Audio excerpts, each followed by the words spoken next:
하지만 세계적 권위를 가진 IMF의 이러한 평가와 권고에도 불구하고 민주당은 정부 예산안을 경제 포기 예산으로 규정하고 계속해서 재정 확대와 예산안의 원점 재검토를 주장하고 있습니다.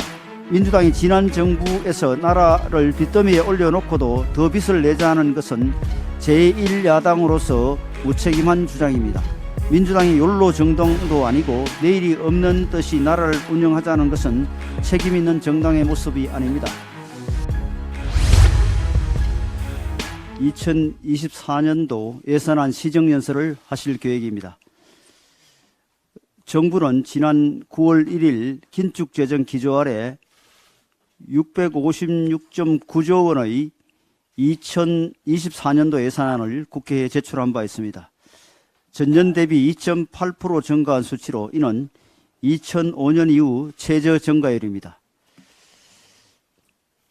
지난 정부 이래 국가 채무가 급속히 늘어나는 상황에서 이러한 재정 건전성의 유지는 미래를 위한 고심 어린 선택이며 2024년도 예산안을 관통하는 기본 철학입니다. 윤석열 정부의 이러한 재정 건전화 정책에 대해 국제통화기금도 높은 평가를 내리고 있습니다. 최근 IMF는 아시아 태평양 지역 경제 전망 기자 간담회에서 한국의 재정 건전화 정책에 찬사를 보낸다라는 표현을 쓰며 현재 국가 채무 수준을 유지하라고 권고했습니다.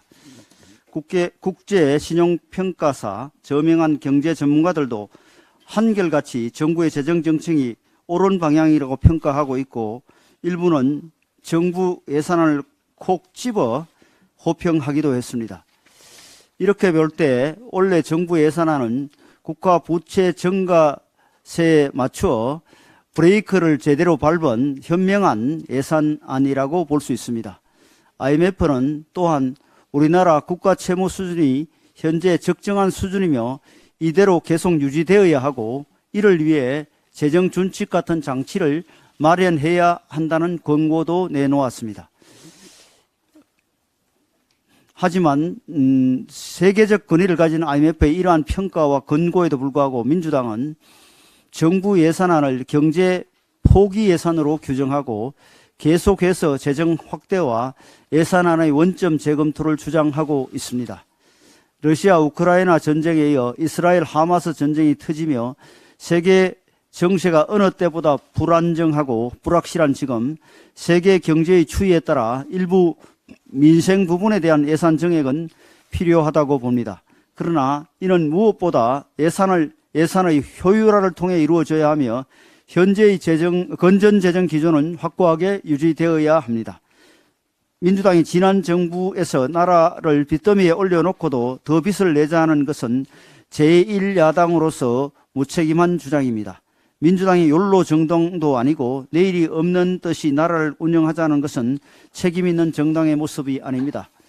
우리 여당으로서도 내년 총선을 생각하면 선심성 예산을 편성하고 싶은 유혹을 받지 않는 것은 아닙니다. 그러나 우리 경제의 대외 신인도를 견고하게 유지하고 국민들께서 갈증을 느끼시는 민생 분야에 대한 예산을 충분히 배정하려면 그간 관행으로 이어진 표박가리용 예산을 단호히 잘라내야 한다는 결심을 하지 않을 수 없습니다. 민주당도 국가 부채 문제에 대한 국제사회의 조언에 길을 열고 건전재정 기조를 무너뜨리지 않는 범위에서 정부 예산안이 조정될 수 있도록 협력을 당부드립니다. 한국경영자총협회와 중소기업중앙회 등 6개 경제단체가 어제 공동성명을 내고 국회 계류 중인 규제혁신 관련 법안의 신속한 처리를 촉구했습니다. 이들 법안으로는 1호 킬러 규제로 지목되고 있는 화평법과 화관법 개정안 외에도 환경영향평가법, 외국인 고용법, 산업집적법, 산업입지법 개정안 등이 포함되어 있습니다. 경제단체들은 성명에서 우리나라의 글로벌 수출 경쟁력 약화를 지적하며 이는 국내 설비 투자의 위축과 외국인 투자 유입의 정체, 스타트업의 성장 부진, 고임금과 노동 경직성, 혁신 역량과 생산성의 저하 등이 복합적으로 작용한 결과라고 했습니다. 그리고 이 모든 요인의 뿌리에는 기업 활동을 방해하는 여러 가지 족쇄 규제가 있다고 주장했습니다. 특히 화평법과 화관법은 화학물질의 안전성 검사에서 환경 친화적인 유럽연합의 기준보다도 훨씬 더 엄격한 기준을 채택하고 있어 기업 경영 활동을 옥죄는 대표적인 킬러 규제로 지목하고 있습니다. 미국 무역대표부도 글로벌 무역장벽 보고서에서 화관법과 화평법 등을 한국의 대표적인 무역장벽으로 꼽은 바 있습니다. 산업 현장 인력 활용의 연속성을 높이기 위해 비전문 외국 인력이 10년간 출국 없이 계속 근무할 수 있도록 하는 내용의 외국인 고용법 개정도 시급합니다. 노동시장과 인구 구조가 급변하는 상황에서 개정안이 늦어질수록 국내 노동력이 회피하는 업종들의 어려움은 더 심해지고 결국 붕괴를 피하지 못할 것입니다. 복합 위기에 처한 우리나라 경제는 산업 구조의 근본적 전환과 새로운 성장 동력의 발굴을 통해서만 현재의 위기에서 벗어나 경제 강국으로 도약할 수 있습니다.